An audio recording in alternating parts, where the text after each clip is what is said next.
نحمده ونصلي على رسوله الكريم أما بعد فقد قال الله تعالى في القرآن المجيد أعوذ بالله من الشيطان الرجيم بسم الله الرحمن الرحيم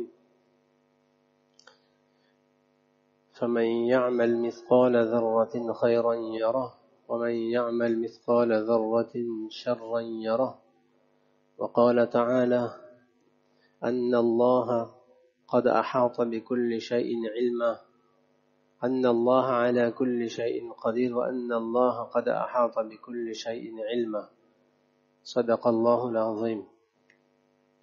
Chers frères, toutes les louanges appartiennent à Allah subhanahu wa ta'ala qui nous a accordé le trésor de la foi du iman, le trésor de la conviction et de la certitude uniquement en Allah subhanahu wa ta'ala. Le trésor de pouvoir placer sa confiance totale uniquement en Allah subhanahu wa ta'ala. Iyyaka na'budu wa iyyaka nasta'in. Ce n'est que toi que nous adorons et c'est uniquement seul de toi que nous implorons l'aide.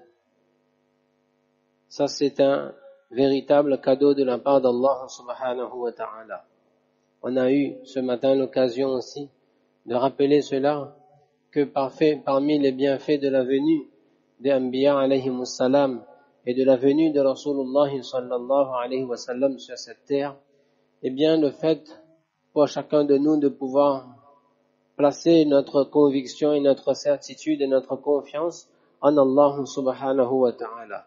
Celui qui est le Khaliq, celui qui est le Malik, celui qui est le Raziq, celui qui est le Qadir, celui qui possède tous les plus beaux attributs, celui qui possède le pouvoir total, celui qui possède la science complète, celui qui a le pouvoir de An-Naf' et Wad-Dar, celui qui a le pouvoir de pouvoir causer, de pouvoir procurer un bien ou bien de causer du tort.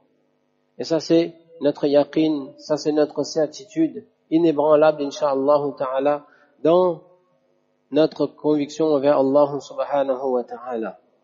Et je le disais qu'aujourd'hui, c'était un rapprochement avec ce vendredi 13, et on a maintes fois parlé de cela, c'est-à-dire que l'être humain, eh bien, il a attribué un certain pouvoir à un jour, à une date.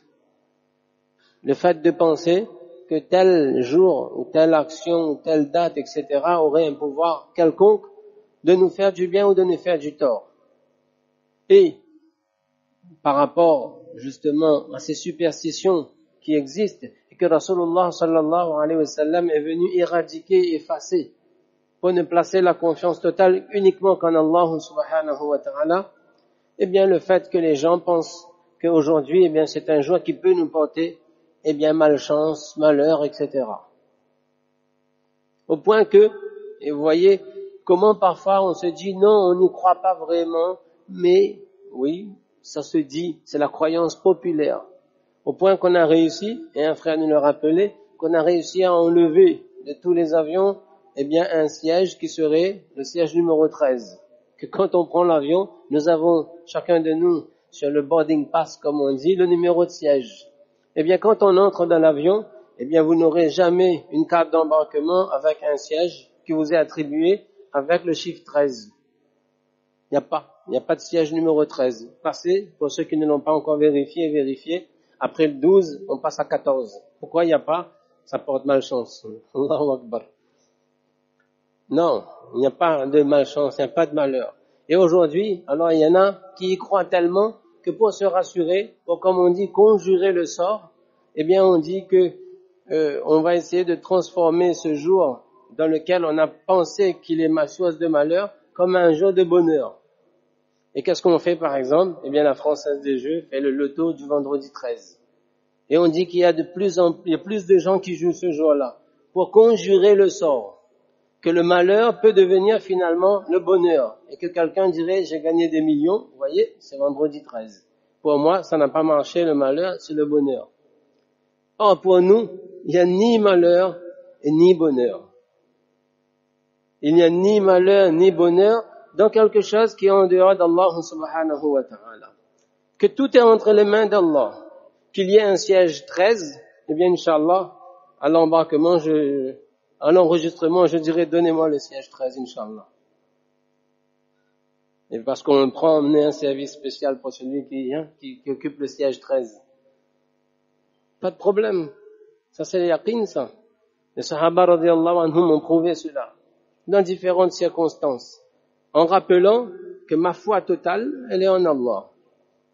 Ça c'est la conviction. Il y a quelques semaines de ça, dans une discussion avec quelqu'un, la personne a dit que voilà, elle est dans une bonne situation, et puis il y avait une table devant elle, et elle a dit, je touche du bois. Elle dit, je touche du bois. Parce que j'ai dit que je vais bien, mais attention, touche vite le bois. Parce que il faut pas que, finalement, il m'arrive quelque chose de mauvais après. Je touche du bois. Tu peux toucher du bois, du fer, du plastique, ce que tu veux. Il n'y a aucun pouvoir là-dedans. Et c'est vrai. Il y avait des gens autrefois qui pensaient, et il y a une origine, évidemment. Chaque chose a une origine. C'est qu'avant, on utilisait le bois pour faire du feu. Et il y avait des gens, bien qui avaient la croyance que le dieu du feu, le génie du feu, il se trouve dans le bois.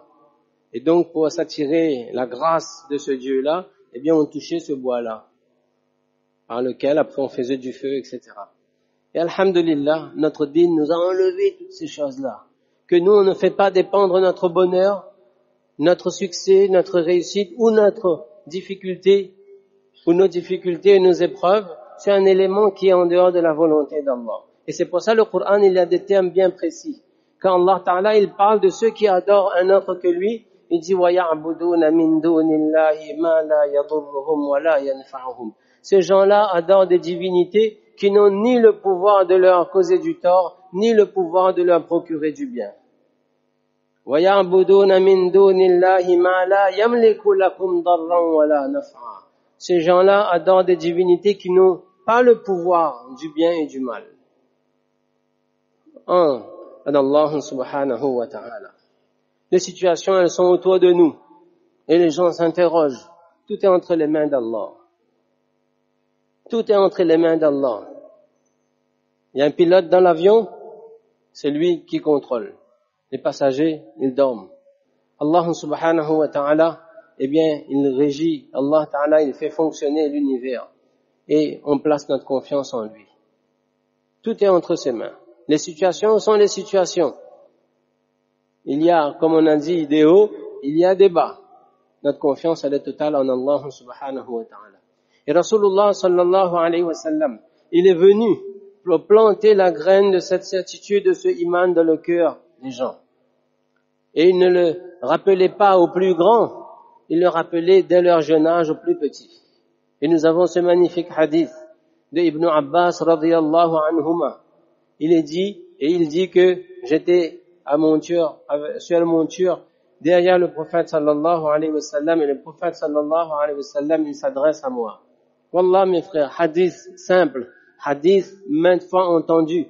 Mais si on a arrivé à travailler notre certitude sur ces paroles-là, alors Inch'Allah, nous sommes sur la bonne voie, et nous sommes dans la voie de ce qui nous procure la sérénité dans notre cœur. Parce que notre cœur connaît des agitations, notre cœur connaît des frustrations, notre cœur connaît des tristesses, de l'indignation, ou de beaucoup de choses. Chacun, en fonction des différentes situations de la vie, eh bien, voilà, il se sent peut-être mal. Eh bien, il faut savoir que nous, la confiance, elle se place en Allah. Le prophète sallallahu alayhi wa sallam, il dit aux jeunes, Ibn Abbas radiyallahu anhuma, il est un enfant. Et le prophète sallallahu alayhi wa sallam dit, Ya Ghulam, ô enfant, inni u'allimuka kalimat. Je vais t'apprendre quelques paroles. Quelle est la première parole?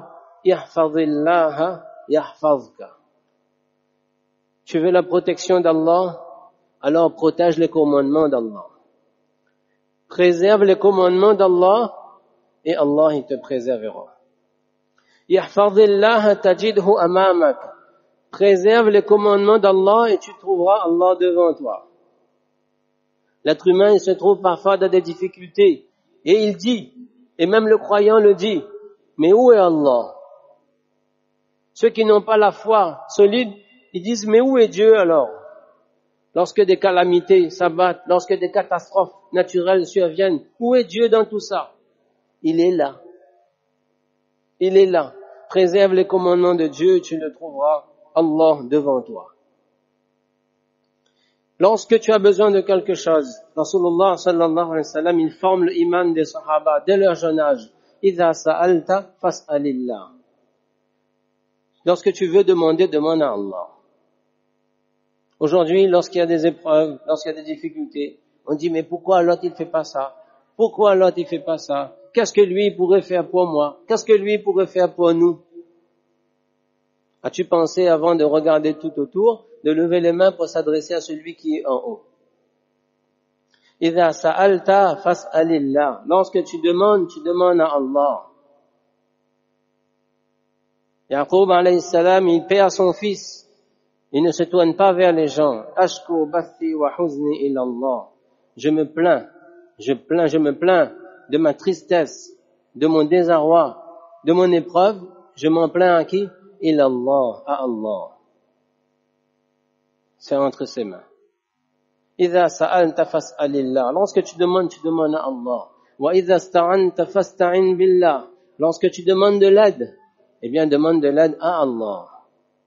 Et sache, regardez le yaqin que le prophète sallallahu alayhi wa sallam, il est en train de transmettre à Ibn Abbas. Wa'alam anna al-ummata law ijtama'at ala an yanfa'uka bi shay'in lam yanfa'uka illa bi shay'in qad katabaha Allahu lak. Wallah mes frères, ça c'est facile de le dire, mais on n'arrive pas à placer notre yaqin là-dessus.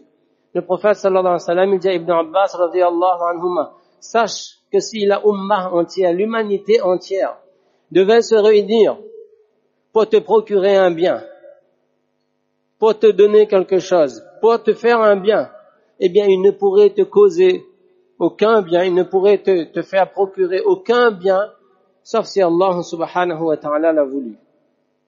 Tout le monde peut se mettre à mon service pour me rendre service.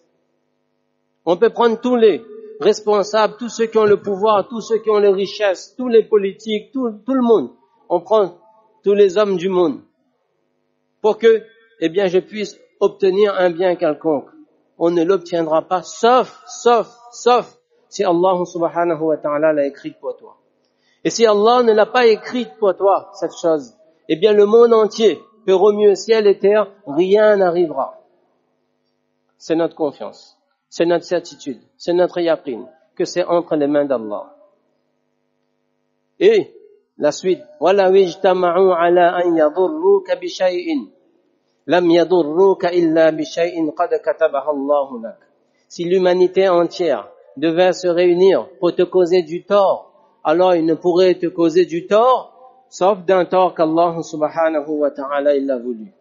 C'est notre yaqin, c'est notre certitude, c'est notre conviction complète et totale que tout le monde peut se réunir pour nous faire du mal, pour me faire du mal, pour causer du mal à un tel.